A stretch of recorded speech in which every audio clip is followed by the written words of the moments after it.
Baik, kembali lagi bersama saya Dondus Duman Gaul. Pada podcast kali ini kita akan membahas tentang pertanian organik. Kesempatan kali ini juga kita kedatangan tamu kita ini, namanya Pancasilaban. Dia sudah banyak pengalaman, bisa kita bilang dia memiliki cukup banyak pengalaman tentang pertanian organik ini. Bahkan dia sudah sampai ke luar pulau untuk belajar pertanian organik. Untuk itu kita mengundang dia untuk berbagi pengalaman, berbagi pengetahuan, ilmu-ilmu yang diperoleh di lapangan tentang pertanian organik. Sebelumnya bisa diceritakan sedikit Bang tentang pengalamannya di Pulau Jawa. Baik, terima kasih. Perkenalkan, nama saya Hari Pancasilaban. Saya merupakan mahasiswa Perpajakan yang masih aktif tingkat 4 semester 7. Baik, untuk pengalaman di bidang organisasi saya pada beberapa bulan kemarin saya sempat di Kabupaten Bintarnya, Provinsi Jawa Timur. Kebetulan saya tinggal di Pas Lestari.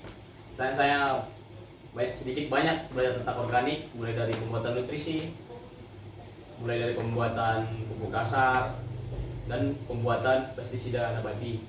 Mungkin untuk lebih mendalamnya nanti kita akan sharing session pada selanjutnya. Terima kasih. Ya, di podcast kali ini tentunya kita akan memiliki banyak pertanyaan. Kita akan mengulik informasi dari Bang Panca. Udah siap Bang? Siap. Ya.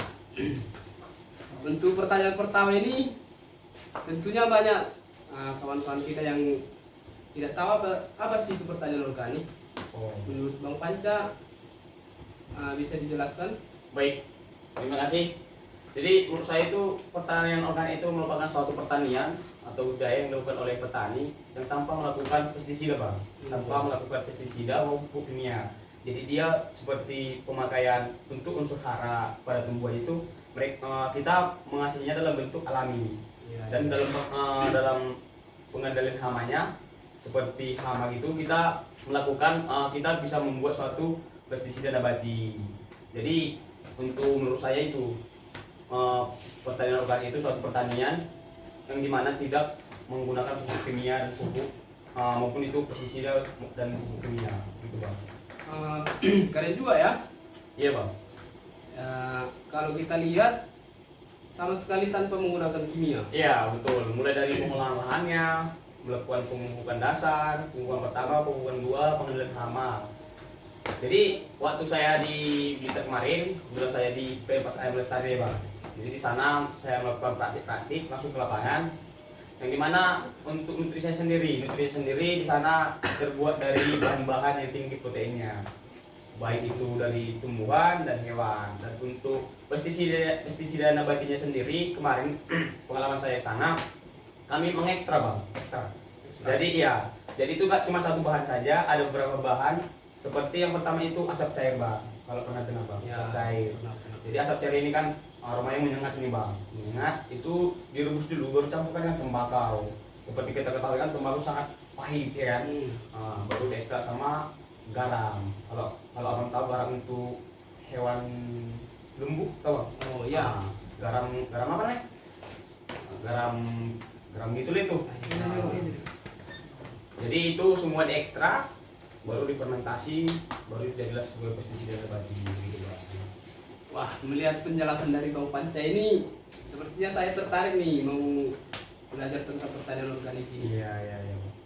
Ya, kira-kira apa sih manfaatnya pertanian organik ini? Ya, manfaat pertanian organik ini sebenarnya sangat banyak, Bang. Baik dari segi perekonomian, baik pada dampak lingkungan. Jadi untuk dampaknya pertanian organik ini, kita ke lingkungan dulu, Bang. Iya. Ya. Untuk ke lingkungan sendiri seperti pertanian organik ini kan kita menggunakan bahan-bahan organik, Bang. Jadi otomatis pada saat melakukan pemupukan kita juga melakukan organik. Pada saat pengendalian hama kita menggunakan organik.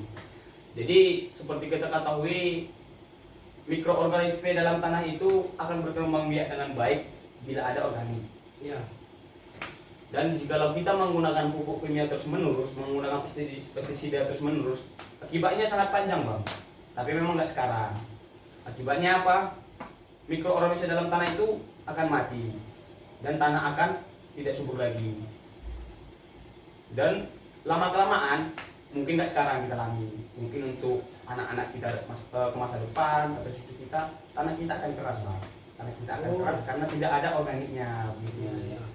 Dan untuk pengendalian hama sendiri, ya kalau misalnya kita pemakaian dengan pestisida apalagi berlebihan, ya seperti kita ketahui, apalagi kita penyemprotan dalam buah yang kita makan itu residu kimia itu tersimpan dalam buah itu bang. Iya, yang lama kelamaan nanti bila mana kita mengkonsumsinya, residu yang ada dalam buah itu akan menumpuk dalam tubuh kita bang. Makanya manusia-manusia sekarang yang kan udah sakit, mulai lelah, mulai terserang penyakit gitu. Wah, berarti pertanian kita ini sudah cukup membahayakan ya bagi kesehatan. Iya, sangat membahayakan bang. Kalau misalnya kita nggak sadar-sadar gitu. Tapi sebenarnya apa sih perbedaannya sama pertanian yang sering dilakukan sekarang? Kenapa kita harus melakukan pertanian organik ini? Baik, untuk perbedaannya sendiri ya antara organik dan konvensional ya bang. Ya, seperti ketahui ya pertanian sekarang ini kan konvensional, penggunaan pupuk kimia, penggunaan pestisida. Ya seperti kita ketahui untuk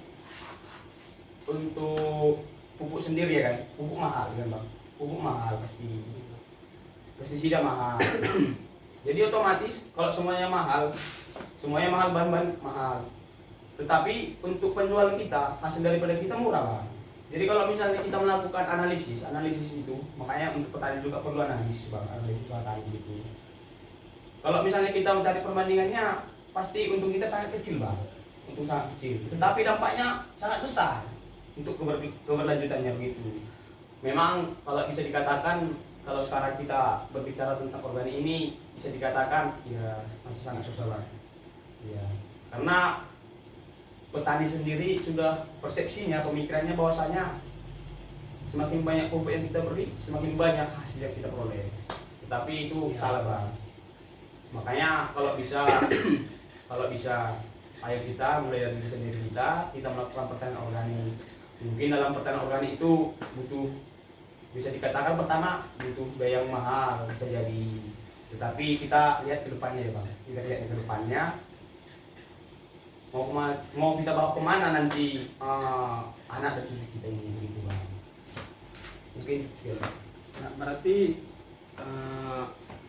betul juga seperti yang dibilang Bang Panca ini, apa yang kita lakukan hari ini akan berpengaruh di masa depan. Iya betul bang. Tapi tadi nih ada satu yang menarik nih. Iya bang. Tentang mikroorganisme di tanah. Iya. Apa sih makna, apa sih arti mikroorganisme ini dalam pertanian? Baik, mungkin ini juga sangat enaklah dibahas sebagai mendalamnya. Baik, untuk mikroorganisme dalam tanah ini sangat penting bang dalam pertumbuhan tanaman. Karena mengapa? Karena ada beberapa mikroorganisme yang sangat dibutuhkan. Kita bicara konvensional dulu ya bang. Ya, pada saat pemupukan ada beberapa pupuk yang tidak bisa diserap tanaman langsung bang. Jadi gimana cara penyerapannya kan gitu bang. Jadi untuk cara penyerapannya itu mikroorganisme dalam tanah inilah yang mengubahnya menjadi suatu bahan supaya bisa diserap oleh tanaman gitu. Ya, itulah fungsi sebenarnya organik ini bang kalau dilihat di konvensional. Tetapi kalau misalnya kita berbicara secara memang pertanian organik, ya mikroorganisme ini ya sangat berpengaruh lah bang dalam menyuburkan tanah. Ya seperti begini bang. Kalau misalnya pondasi kita kuat, otomatis kita ke atas pasti kuat ya bang. Tetapi kalau misalnya pondasi kita di bawah hancur, ya otomatis kita pasti hancur di atas gitu. Bisa dikatakan ya pondasi ini ya organik lah sekali bang. Kita tidak bisa, kalau misalnya kita pun konvensional, petani konvensional, kita tidak bisa terlepas pada organik gitu. Karena organik ini banyak sekali fungsinya bagi tanah, begitu juga dengan bagi tumbuhan begitu bang. Wah, mendengar penjelasannya ini makin tertarik lagi nih. Tapi iya bang, tapi di Mina ini agak gerah gitu ya bang. Ya bisa kita istirahat dulu ya. Iya. Dari penjelasan Bang Panca ini tadi banyak ya manfaatnya, benefitnya yang kita peroleh saat melakukan pertanian organik ini. Mungkin kawan-kawan juga udah mulai tertarik nih melakukan pertanian organik ini. Kira-kira nih saya lah mau mencoba terjun ke pertanian organik ini. Apa sih praktik umum atau yang paling gampang lah, yang paling umum dilakukan dalam memulai pertanian organik ini? Baik, untuk praktik umumnya pertanian organik. Untuk praktik umumnya tersendiri sebenarnya pada pertanian organik ini paling utama ya. Paling utama itu sebenarnya pada rotasi tanam. Mengapa demikian? Pada rotasi tanam ini ya kan pergantian tanam begitu. Iya. Jadi apa sih manfaatnya rotasi tanam ini? Manfaat dari rotasi tanam ini sendiri merupakan supaya hama pada tanaman yang pertama itu tidak berkesinambungan pada pada tanaman kedua begitu. Jadi pada saat nanti pengendalian hama dengan cara pestisida nabati tidak terlalu susah begitu Bang. Baru yang kedua itu tentang kompos. Ya kompos kita seperti ketahui ya pasti ada seperti kotoran hewan, pasti ada sisa-sisa limbah rumah tangga. Dan sebenarnya pada kompos ini bisa kita racik sendiri Bang. Kita racik sendiri dalam arti semua bahan-bahannya seperti kotoran hewan, sisa rumah tangga dan banyak sedemikian rupa Bang. Misalnya kulit coklat dan kelor banyak sih Bang. Itu kita fermentasi. Kenapa difermentasi? Karena seperti kita ketahui pada saat pupuk kandang ini kan Bang, kotoran hewannya kan panas gitu Bang. Iya. Ya, otomatis banyak di situ bakteri-bakteri begitu. Jadi kita harus matangkan dulu atau kita fermentasi dulu kira-kira ya 2 minggu lah supaya nanti pada saat pengaplikasian pada tanaman itu tanaman tidak terserang penyakit begitu Bang, seperti layu fusarium. Kan pada umumnya di masyarakat banyak kita jumpai apalagi petani cabai, melon dan lain-lain, hortikultura Bang, hortikultura. Di sana pasti banyak yang namanya penyakit layu fusarium begitu. Itu langkah awalnya untuk menangani penyakit tersebut begitu. Begitu Bang. Berarti untuk praktik umumnya di sini ada dibahas rotasi tanam ya. Berarti tujuan rotasi tanam ini untuk menghindari Untuk memutus hama. resistensi Ya, memutus hama. Resistensi hama.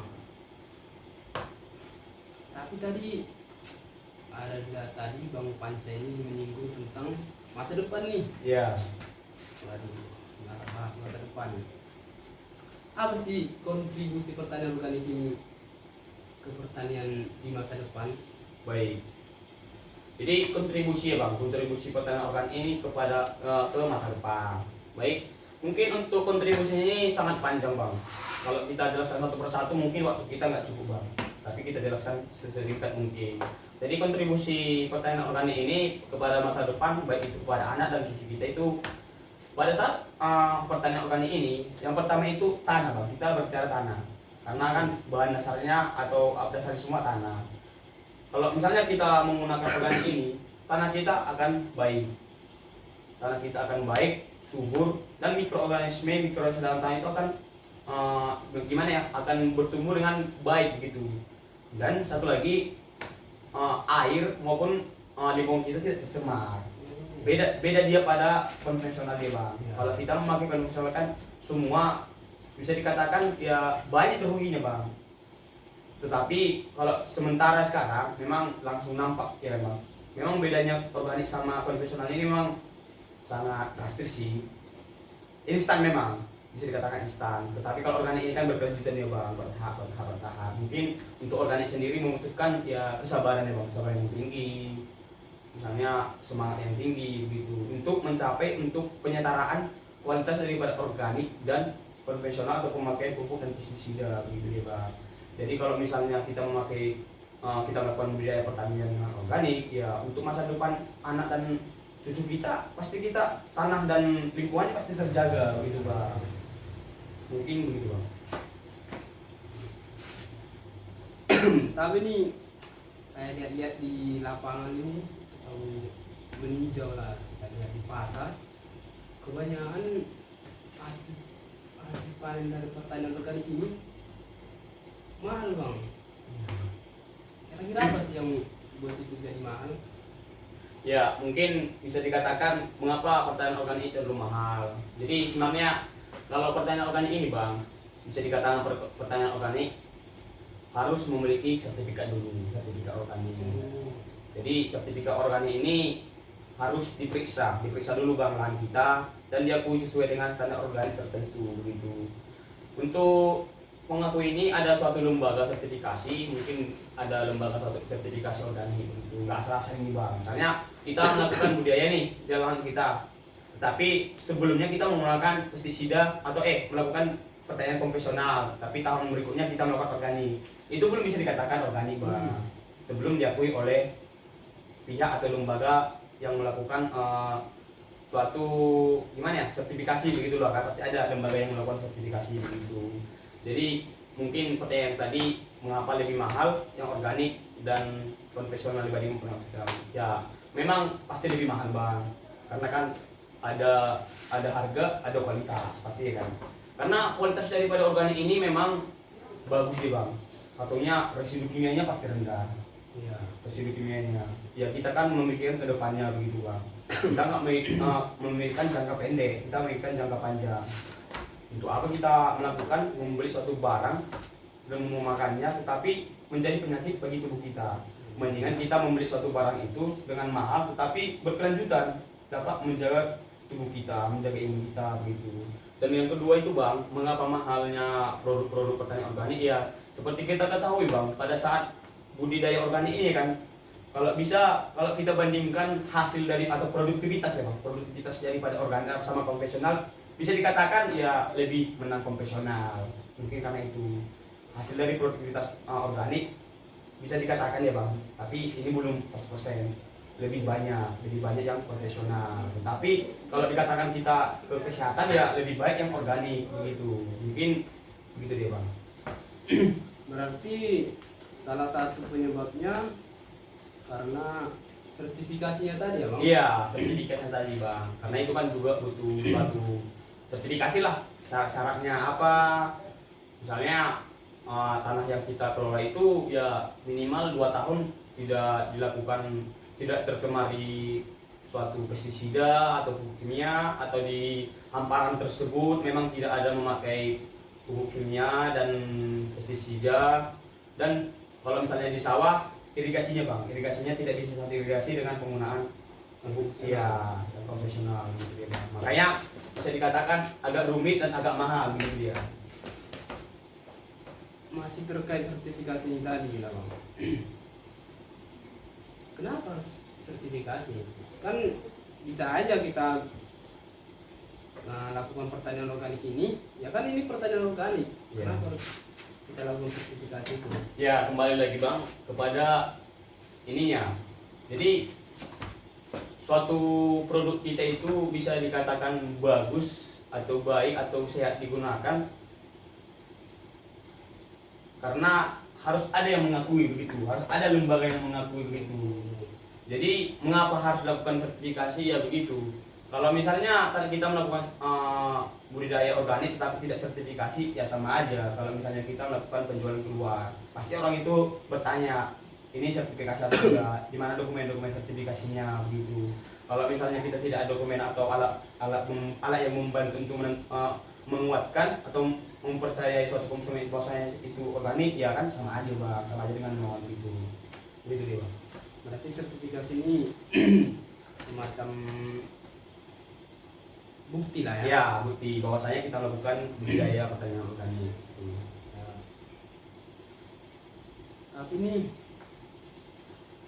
kita tahu pertanian organik ini katanya sih sulit. Sebenarnya apa sih? Kan beberapa tahun ini pemerintah bergebrakan pertanian organik, berprogram-program pertanian organik, tapi sampai sekarang nampaknya belum nampak hasilnya. Apa sih yang menjadi tantangan implementasi pertanian organik ini? Mungkin untuk tantangan yang dihadapi pada saat melakukan budidaya organik itu ya memang sangat banyak bang. Kan dari awal tadi saya katakan harus sabar, harus semangat. Ya kan banyak sekarang petani di mana-mana itu kan yang petani kalau bisa instan, misalnya 2 kali memupuk sekali semprot menghasilkan suatu yang hasil panen begitu ya kan bang. Apalagi kan jagung, misalnya kita melakukan penanaman baru melakukan pemupukan pertama, sanitasi pemupukan 2, kita tunggu langsung panen gitu. Jadi bedanya pada pertanian organik ini ya, kalau misalnya untuk pengendalian hamanya ya bang, kita ke pengendalian hamanya dulu. Untuk pengendalian hamanya itu sendiri ya belum bisa kita samakan kualitas daripada kimia sama organik gitu bang. Seperti misalnya untuk pengendalian hama kutu pada itu daun gitu, kan petani dari awal tadi saya bilang bang, petani nggak mau ribut ribet repot, petani mau instan. Ya pasti banyak petani ya mendingan saya beli itu langsung rap jadi daripada saya membuat anak saya repot tidak ada waktu. Tapi memang makanya itu tadi bang, yang paling utama itu kesadaran, kesabaran, dan semangat gitu dia. Makanya kalau kita banyak kan dobrakan pemerintah melakukan genta organik begitu, kenapa belum bisa, kenapa petani belum menerima? Karena itu bang, kan petani sekarang tidak mau repot ya, cuman 2 kali ngumpul sekali sanitasi langsung panen gitu. Beda sama yang organik ini kan pasti otomatis ya, untuk pengendalian hamanya juga sendiri, seperti untuk penyemprotan pasti ada sekali seminggu begitu dia bang. Jadi tantangannya itu saja, petani belum bisa, petani masih ini gimana ya mengatakannya, petani masih nyaman pada penggunaan pupuk kimia gitu. Berarti tantangannya itu ada pada pandangan petani ya? Iya, tantangannya pada petani, nggak cuma sama petani sih bang. Tantangan yang kedua itu ada di akses pasarnya.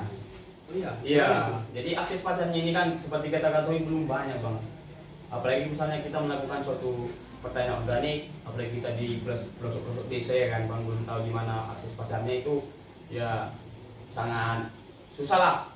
Misalnya kita melakukan pertanian organik ini bang, pertanian organik ternyata hasil dari organik dan konvensional ini harganya sama, ya otomatis kan petani tidak mau rugi ya bang, tidak mau rugi ya, mereka harus ke konvensional ya. Kalau misalnya dari awal sudah dibilang untuk produktivitas daripada organik dan non organik ini atau yang melakukan pertanian konvensional ini ya sangat beda lah ya bang, beda daripada produktivitasnya.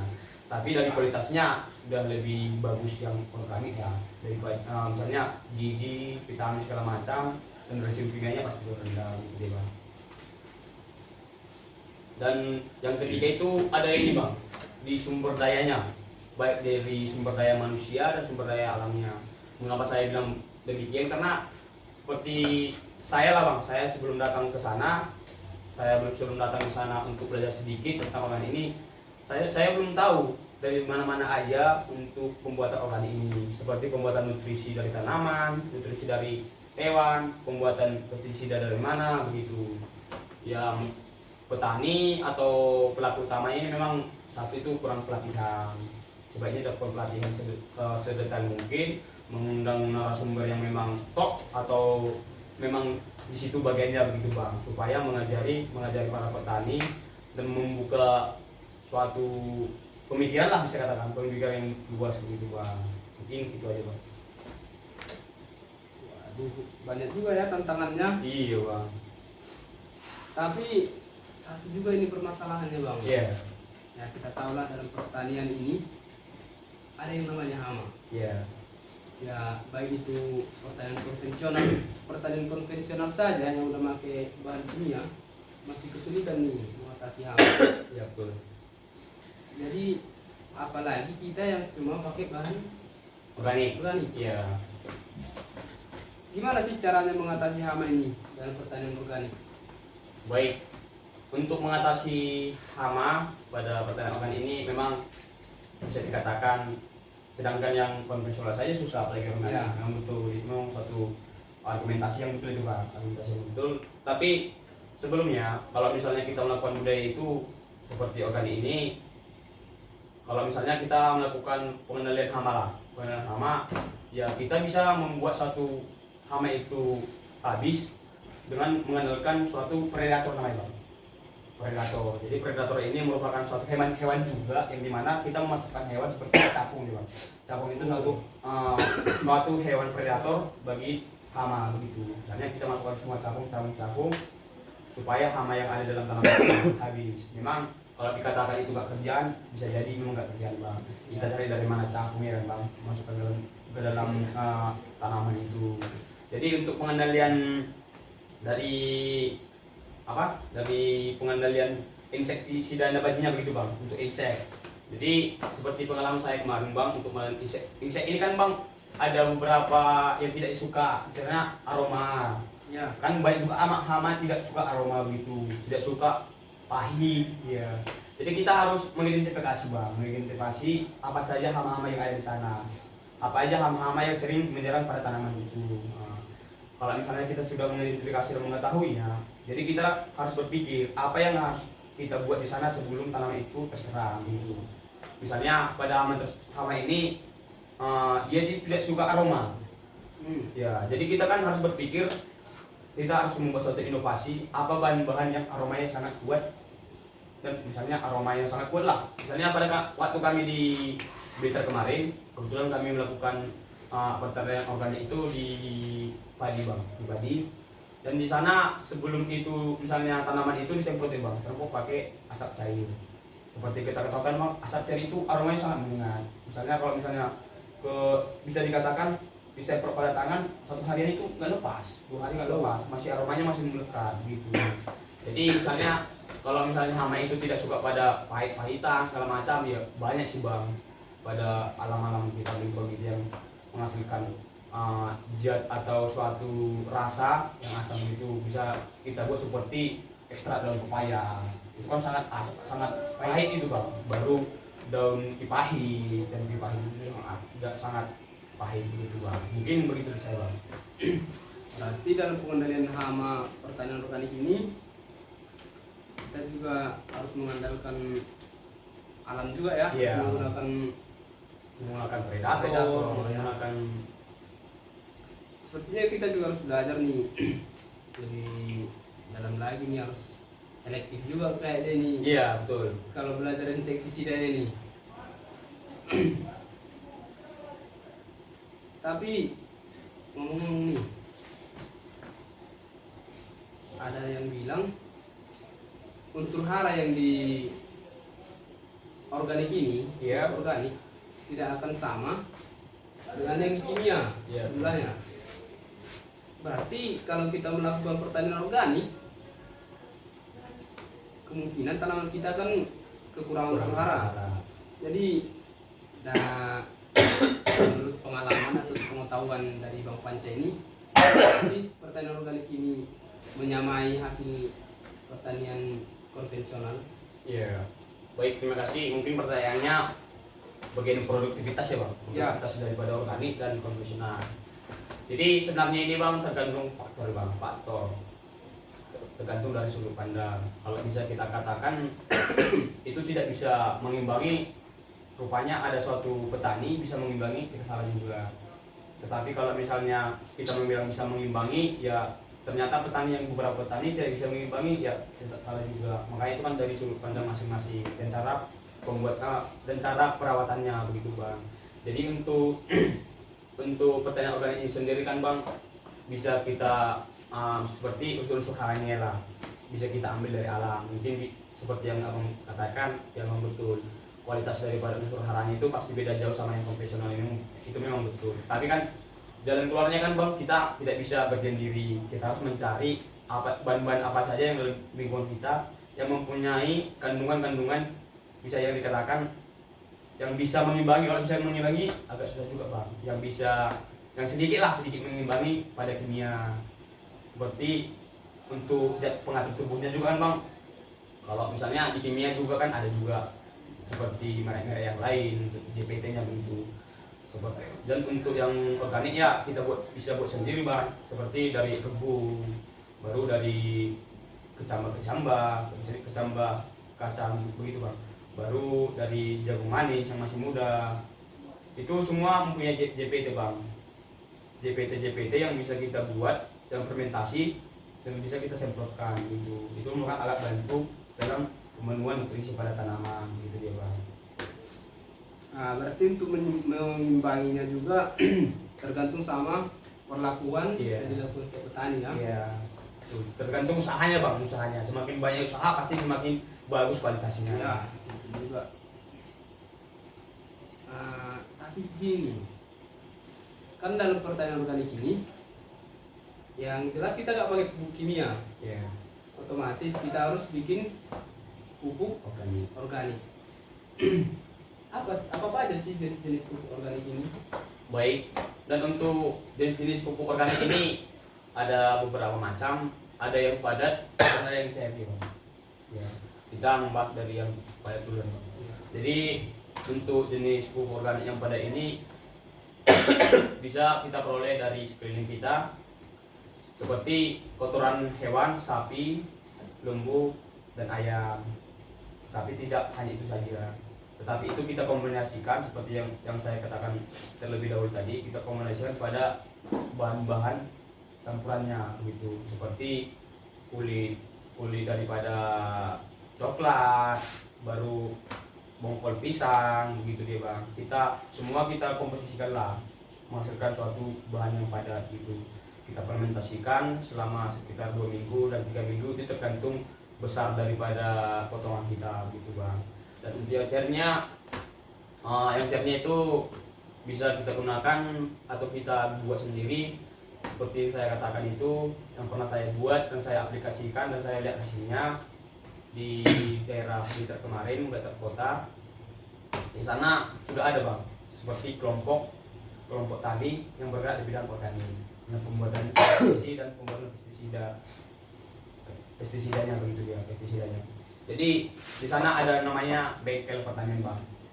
Iya, di sana bengkel pertanian, bisa juga nanti dicek di YouTube P4 Salam Lestari Blitar. Jadi sana semua petani-petani berkumpul.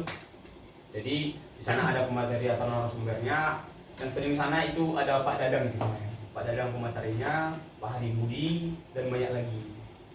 Mereka merupakan bisa dikatakan ya yang meraciknya lah, yang meracik bahan-bahan organik ini. Jadi di sana untuk pembuatan nutrisinya bang, nutrisi hewani dan nabati, dan pembuatan pestisida yang terbuat dari misalnya asap cair dan tembakau, ada garam, dan ada lagi bahan-bahannya bang.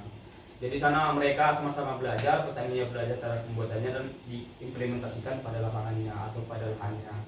Jadi untuk bahan-bahannya itu bisa dikatakan untuk tanaman nutrisi nabatinya, yaitu tumbuhan yang tinggi protein.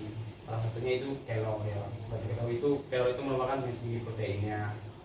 Selain itu juga bahan-bahan seperti bawang merah itu yang kita ambil GPT-nya jadwal tertumbuh. Baru ada juga nanas, ada juga seperti kangkung dan lain-lain yang tinggi proteinnya lah bang, dan yang mempunyai jadwal tertumbuh. Dan yang dari nutrisi hewaninya ada juga bang, itu terbuat dari juga kandungan hewan yang mengandung protein yang tinggi. Salah satunya pasti ikan lele, dada ayam, burung puyuh, baru dicampur juga dengan telur ayam.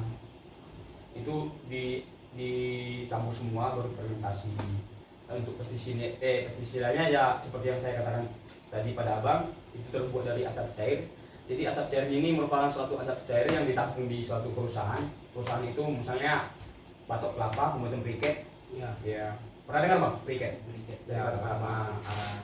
Jadi itu kan punya corong, itu ditampung menghasilkan air. Jadi itu merupakan suatu alat bantu juga dalam pengendalian hama, karena aroma itu sangat menyenangkan bang. Mungkin begitu bang. Gini, kan jenis kompos ini tadi, jenis pupuk organik ini tadi ada 2 nih, pupuk organik cair dan padat. Ya. Kira-kira nih, apa sih beda kedua ini? Dan kenapa harus dibuat padat, kenapa harus dibuat organik, dan kapan sih organik padat ini dipakai, kapan sih pupuk cair ini dipakai? Baik, berarti pada saat kapan sih dipakai yang padat dan pada saat kapan dipakai yang cair? Iya. Jadi pada waktu di sana itu untuk organik itu bang, yang padat itu dibuat untuk pupuk dasar. Ya seperti kita ketahui ya, kalau misalnya dasarnya bagus, pasti ujungnya pasti bagus ya bang. Pasti nggak mudah goyang gitu. Tapi kalau misalnya dasar kita rapuh, pasti mudah goyang gitu dia. Jadi untuk pupuk padatnya ini lebih ditemakan pada pupuk dasarnya bang. dan untuk yang cair ini itu lebih diutamakan pada fase vegetatif dan generatifnya bang. Jadi ini bisa dilakukan penyemprotannya dilakukan pada pagi hari dan sore hari gitu bang. Jadi kalau dari stomatanya nih bang, stomatanya langsung nutrisinya masuk dalam stomatanya begitu, bisa juga dicornya bang, begitu ya bang. Nah, dalam pupuk organik ini tadi ada nih terdengar nih tentang JPT. Diambil dari mana tadi JPT-nya? Iya. Untuk JPT sendiri banyak bang. Untuk jenis JPT ini bisa kita temui di beberapa satu di pertanian seperti di bawang merah juga ada JPT, di rebung juga ada JPT, di jagung muda, baru di kecamba kedelai, di kecamba perkecambahan itu tinggi juga JPT itu bang. Oke, baik. Kira-kira nih saya juga penasaran nih, kawan-kawan juga pasti penasaran. Apa manfaat JPT ini bang bagi tanaman? Baik. Jadi untuk manfaat JPT ini bagi tanaman itu sangat baik bang. Ya namanya JPT kan zat pengatur tumbuh. Jadi untuk zat pengatur tumbuh ini dilakukan pada dilakukan pada fase vegetatif mungkin. Lebih banyak dilakukan pada fase vegetatif untuk mengatur pertumbuhan seperti tinggi tanaman, pada perakaran, banyaknya peranaan daripada tanaman itu begitu bang. Mungkin itu fungsinya bang. Baik, agak capek juga ya. Iya. Nah, istirahat dulu kita ya bang. Baik, kita akan lanjut nih mewawancarai Bang Panca. Kita akan mengulik lebih dalam lagi nih informasinya. Oke, Bang Panca. Dari tadi kita ngomongin pertanian organik ini, kita selalu ngomongnya kesehatan, kesehatan. Apa sih peran pertanian organik ini bagi yang menjamin kesehatan manusia? Oke, baik. Jadi apa sih peran daripada organik ini yang menjamin ya bang? Ya. Menjamin bagi kesehatan manusia ke depannya begitu. Jadi tadi juga saya sudah membahas sedikit mengenai residu. Ya, residu itu kan kandungan kimia gitu. Misalnya di dalam Sisa. ya ada sisa yang terdapat ada buah maupun sayur-sayuran maupun produk lainnya begitu. Jadi misalnya kalau misalnya kita melakukan pertanian suatu budidaya itu dengan konvensional ya bang, seperti biasanya setiap harinya begitu. Ya kita kan pasti memakai seperti pupuk kimia dan pestisida dan kimia-kimia lainnya lah. Seperti ya kita mungkin tidak mengetahuinya, kita belum mengetahuinya apa dampaknya bagi kedepannya, baik itu bagi kesehatan dan dampak bagi anak dan cucu kita nantinya. Jadi sebenarnya pada pertanian konvensional ini bahan-bahan yang kita makan atau produksi itu sebenarnya sisa-sisa zat kimia itu masih ada dalam tanaman atau sayur-sayuran dan buah-buahan itu pasti kita konsumsi, yang dimana pasti akan menumpuk pada badan kita, bisa dikatakan residu gitu. Jadi kalau misalnya bahan-bahan itu sudah menumpuk pada badan kita, tubuh kita, otomatis kekebalan tubuh kita akan menurun. Jikalau kekebalan tubuh menurun ya pasti kita bisa sakit. Ya seperti kita lihat pada zaman-zaman sekarang ya bang, kita bandingkan pada zaman-zaman dahulu sebelum adanya pestisida sama pupuk kimia ini, ya zaman dahulu bang bisa sampai 100 tahun ya, 100 tahun. Tapi sekarang kita bisa lihat ya 70 tahun juga udah bersubuh ya, lagi. udah stroke ya bang, stroke gak bisa berjalan, sudah jadi beban namanya beban. Ya itulah pengaruh daripada pestisida itu sebenarnya bang. Itu pengaruh daripada pestisida dan pengaruh daripada pupuk kimia, apalagi kita menggunakannya tidak sesuai dengan anjuran dan peraturan. Kan seperti tadi juga kita sudah menyinggung bahwasanya pada pemikiran atau mindset para petani itu semakin banyak kita memberi pupuk yang kimia kepada tanaman, pasti buahnya akan banyak, lebih banyak begitu. Tapi kan kita tidak mengetahui seberapa besar tanaman itu membutuhkan nutrisi itu begitu. Apalagi sekarang kan petani-petani sudah banyak saya temui lah, masih jarang menggunakan alat pengukur tanah begitu, seperti yang alat pengukur tanah pada sawah dan kering begitu dia, PUTK dan PTS. Sebenarnya itu sangat penting bang, karena dalam misalnya kita uji tanah seperti PUTK, kerangka uji tanah kering itu kita mengetahui kandungan seperti fosfat, kalium, C organik sama pH dalam tanah. Jadi otomatis kita kan misalnya kita mendapat nih berapa kandungannya, ya di situ kita memberikan sisanya gitu, sisanya pada tanaman. Jadi kita kan untuk pengeluaran juga udah berkurang, ya tanah kita juga sudah tanah baik tanah dan tumbuhan itu juga sedikit nyaman lah untuk dikonsumsi. Apalagi tanah kita kalau misalnya semakin banyak kita melakukan pemupukan seperti nitrogen, pasti artinya ke asam. Karena seperti kita ketahui ya, penyumbang asam itu selain daripada hujan itu pemberian pupuk urea. Iya.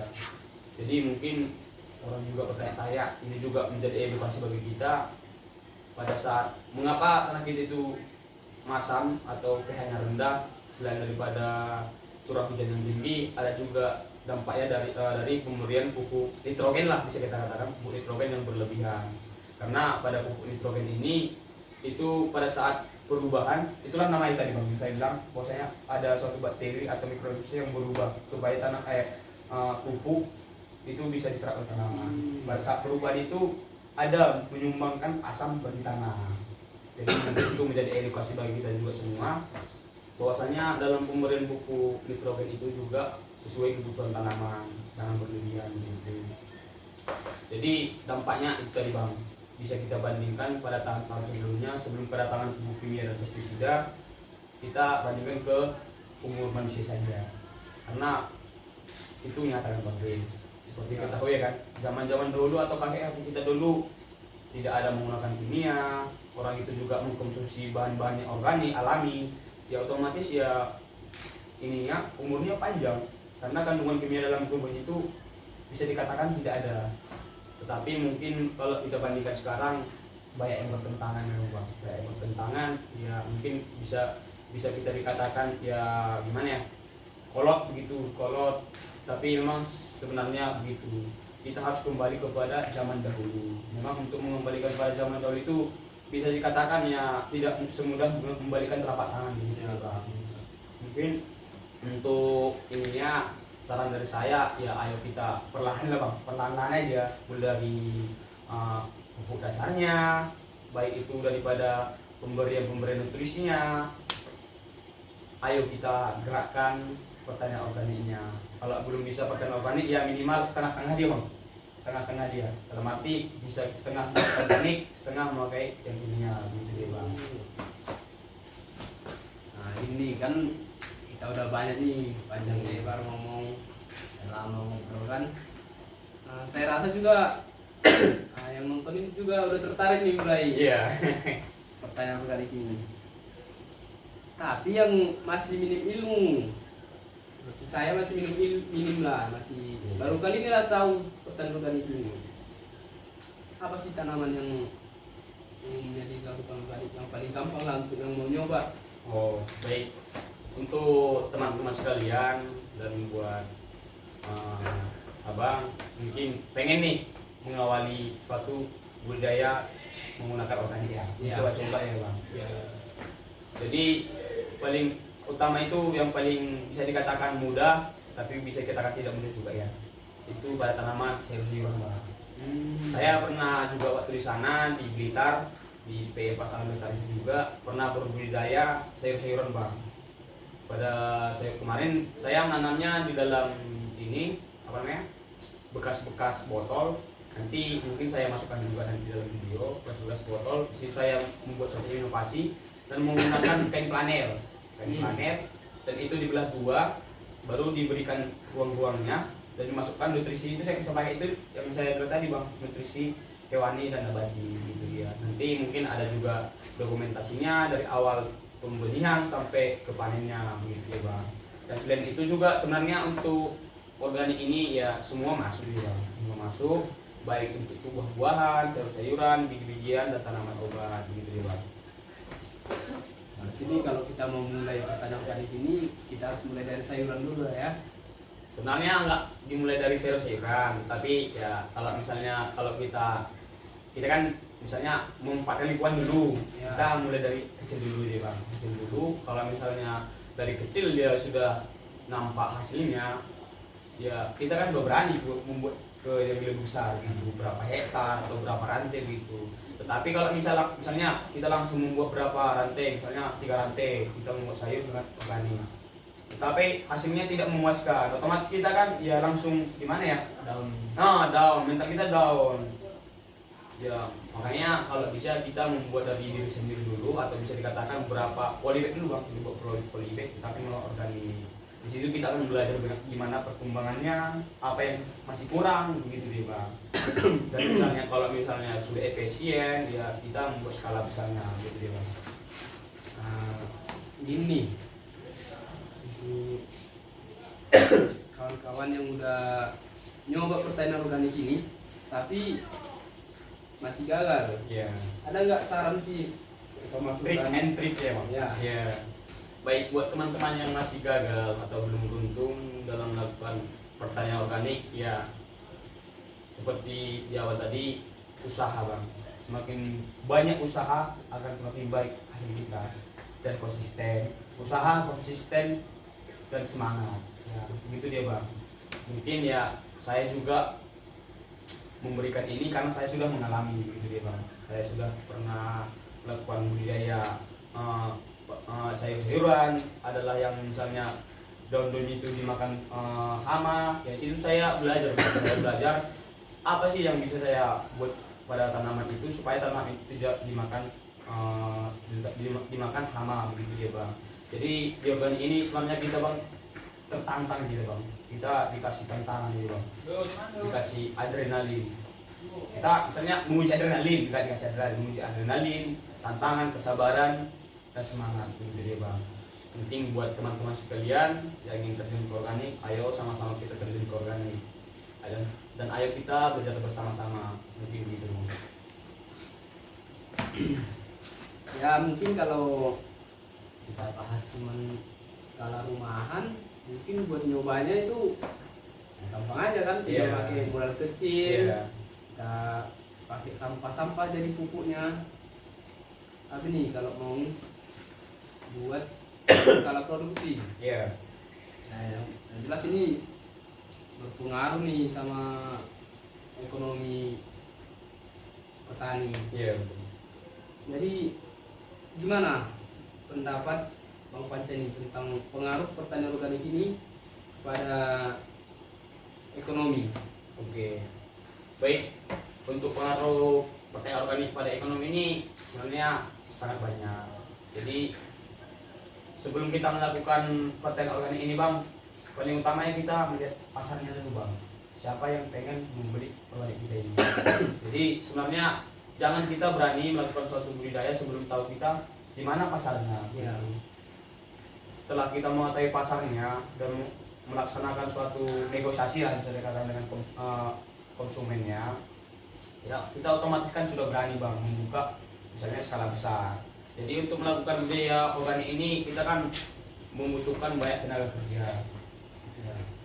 Yang dimana bisa kita sebagai alat membantu ya Bang, alat membantu dalam membantu masyarakat yang pengangguran ya Bang, supaya ada pekerjaannya gitu kan. Membuka lowongan Ya, kerja. membuka lowongan kerja begitulah. Ya, karena seperti kita ketahui pertanian organik ini kan ya banyak kerjanya, tidak seperti yang konvensional kan, bisa dikatakan itu pertanian yang Gampang ya. gampang. Kalau kita bisa kita bilang gampang nanti ada yang ada yang bertentangan, tapi demikianlah kalau bisa kita bandingkan kepada organik. Iya, banyak juga bisa membuka lowongan pekerjaan gitu. Dan bisa juga ini Bang, menyediakan produk-produk yang segar di pasar lokal gitu. Karena sekarang manusia kan Bang sudah banyak inilah wawasan, dan misalnya orang juga sudah berpikir untuk apa banyak uang, pada ujung-ujungnya kita sakit-sakitan. Makanya pada manusia sekarang atau orang-orang sekarang lebih mengutamakan kesehatan, mendingan membeli yang mahal tapi sehat daripada membeli yang instan, yang membeli yang ini yang murah tetapi ujung-ujungnya seperti itu bang, umur 70 stroke, umur 70 tidak bisa makan, harus dari selang gitu dia. Makanya tadi banyak sih keuntungannya, baik dari ekonomi begitu dia bang. Jadi kita harus mengubah mindset kita ya. Dari yang harus murah ke harus sehat. Iya. Baik. Mungkin nih dalam pelaksanaan pertanian organik ini tentunya kita butuh dukungan. Iya, support ya bang. Iya. Dimana pemerintah itu sebagai pemangku atau memiliki hak atau wewenang yang lebih tinggi dapat mengatur apa sih peran dari pemerintah ini untuk implementasi organik ini. Baik, terima kasih. Jadi peran dari pemerintah dalam pertanian organik ini sebenarnya sangat banyak, yang dimana pemerintah dapat melakukan pelatihan bang. Pelatihan baik itu di kantor BPP, baik itu di dinas. Untuk pelatihan sendiri pemerintah dapat mengundang suatu narasumber yang memang di bidangnya gitu dia, yang telah dilaksanakan, memang dia sudah berkecimpung di dunia organik begitu. Jadi untuk pelatihan ini sebenarnya tidak bisa sekali bang, itu harus rajin dilakukan, karena semakin lama kita melakukan suatu kegiatan itu pasti sudah menempel ya bang. Selain sama satu kali, hanya sekali melakukan pelatihan itu pasti masih hambar dia rasanya ya. Masih kita melangkah pada halaman pertama, sedangkan kita sampai halaman ke 30. Itu perumpamaan bang ya. Jadi sebenarnya untuk pelatihan sendiri tidak bisa dilakukan dalam sekali, tapi harus terus menerus.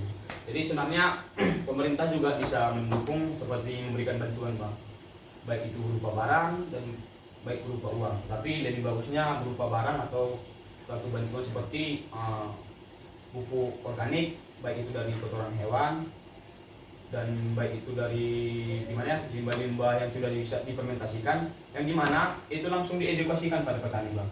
Misalnya suatu pemerintahan memberikan atau menurunkan berapa ton pada suatu petani. Jadi itu nggak cuma terap diturunkan aja, tidak dikasih pembekalan, tidak dikasih suatu pelatihan, ya itulah lakukan pelatihan. Dilakukannya untuk membuka suatu pemikiran petani atau pelaku usaha bahwasanya kita bisa loh tanpa menggunakan pupuk kimia, tapi itu memang bisa dikatakan masih sangat sulit. Tetapi dalam kesulitan itu kan pasti ada jalan-jalannya begitu juga. Berarti ini pemerintah ini harus lebih care lah, harus lebih peduli sama mindset sama pengetahuan petani dulu terlebih dahulu. Iya, harus berusaha mengubah ya bang. Ya. Kalau begitu nih, misal nih saya kan udah berubah lah pikiran ini kan, udah menjaga kesehatan aja kan. Yang penting umur panjang, bisa lebih lama sama keluarga kita kan. Tapi saya mau beli produk-produk organik ini. Ya tentunya kan ya kita juga tahu juga kan, salah beli, penipuan, palsu. Jadi ada gak sih langkah atau cara memilih produk organik yang berkualitas? Oke. Baik, di sini kan pertanyaannya bagaimana cara memilih produk yang sudah disertifikasi gitu ya bang.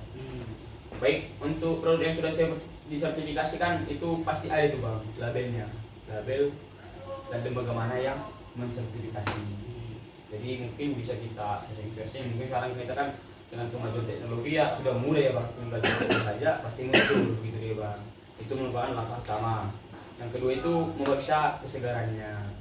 Dalam arti kita kan melihat fisiknya bang, fisik dari misalnya buah sama sayuran.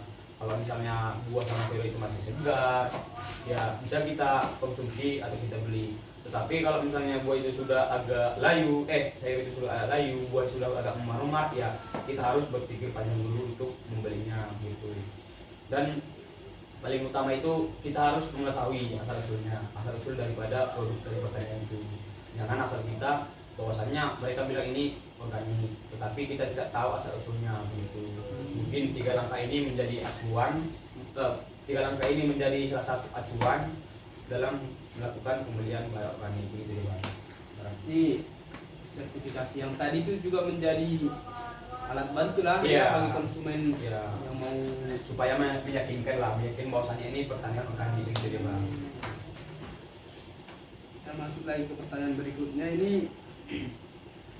Nah, ini ke tentunya kita harus peduli sama lingkungan kita. Iya, betul. Peduli lingkungan, peduli diri sendiri. Ya. Menurut Bang Panca nih, Iya. apa dampak pertanian organik ini bagi keanekaragaman hayati? Baik, manfaat daripada pertanian organik ini untuk keanekaragaman hayati. Jadi untuk keanekaragaman hayati ini merupakan mungkin seperti mikroorganisme ya Bang. Mikroorganisme dalam tanah. Ya, seperti kalau misalnya kita melakukan pertanian organik ini, otomatis mikroorganisme dalam tanah itu pasti tumbuh dengan segar ya Bang. Segar, tumbuh dengan cepat, tumbuh dengan baik. Jadi misalnya mikroorganisme ini tumbuh dengan baik, otomatis mereka cepat ya dalam menyuburkan tanahnya gitu. Beda dengan menggunakan bahan kimia.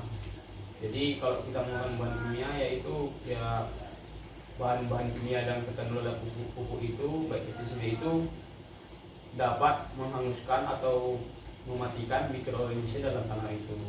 Jadi itulah perbedaannya di pertanian organik dan konvensional di bidang keanekaragaman hayati gitu loh.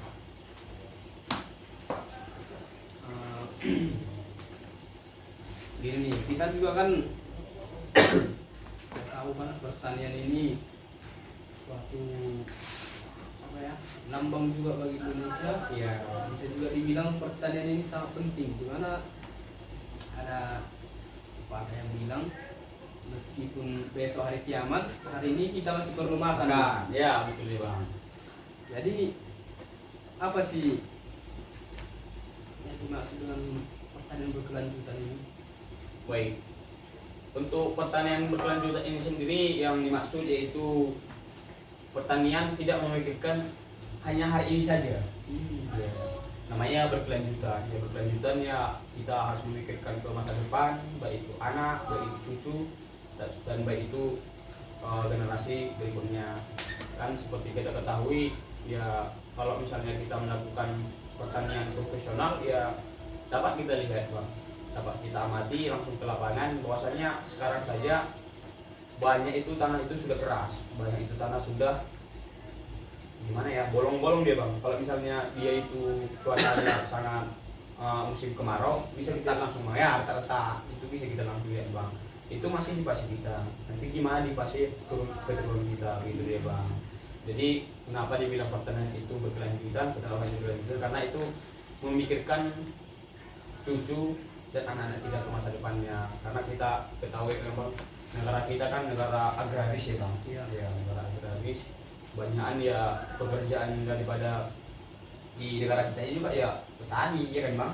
Ya kita harus juga menjaga kelestarian alam kita, menjaga kelestarian lingkungan kita begitu deh Bang. Mungkin begitu deh Bang. Ya, dari penjelasan Pak Panca ini kita tahu kan, udah mendengar banyak kali nih manfaat pertanian organik ini, dampaknya lingkungan, ekonomi, banyak kali ya. Iya, iya. Nah, untuk pertanyaan terakhir nih,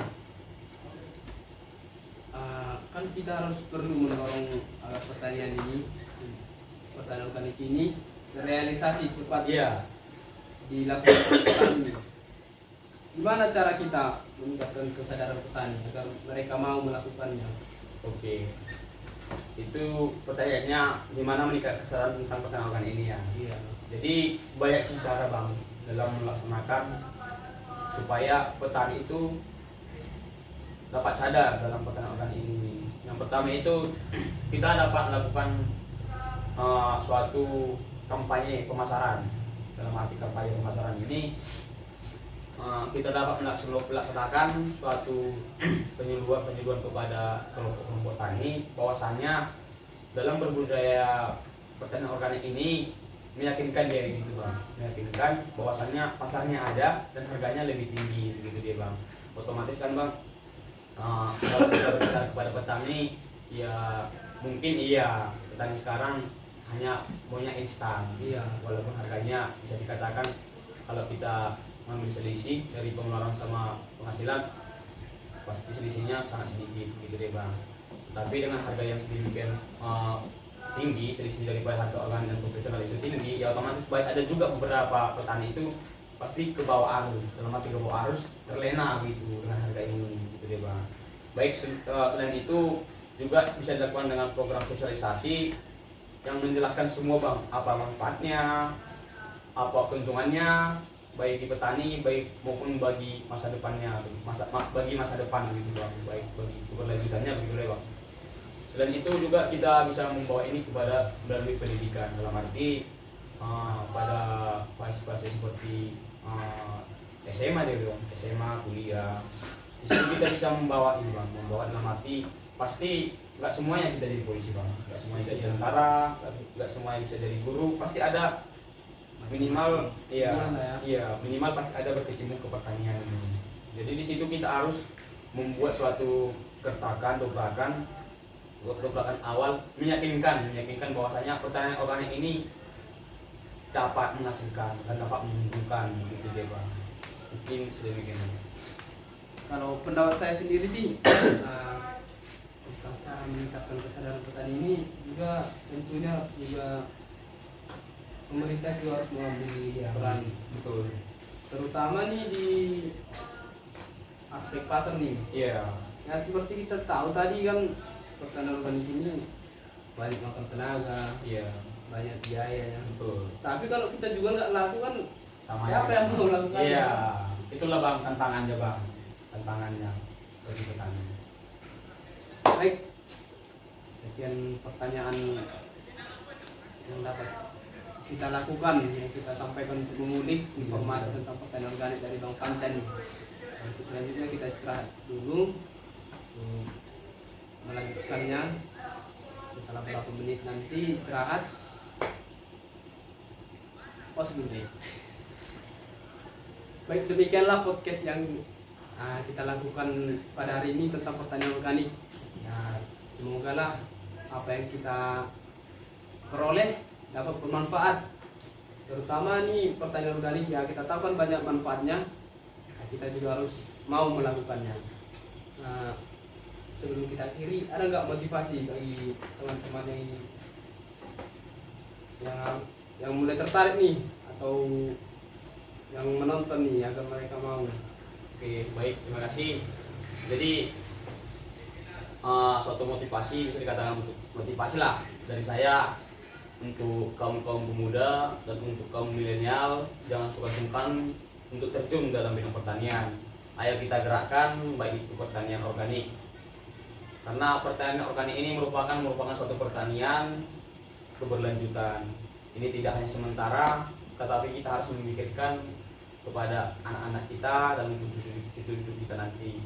Mungkin begitu dari saya kembalikan kepada Bapak. Oke, sekian podcast kita. Ya, intinya peduli lingkungan, peduli diri sendiri, peduli kesehatan. Ya, terima kasih.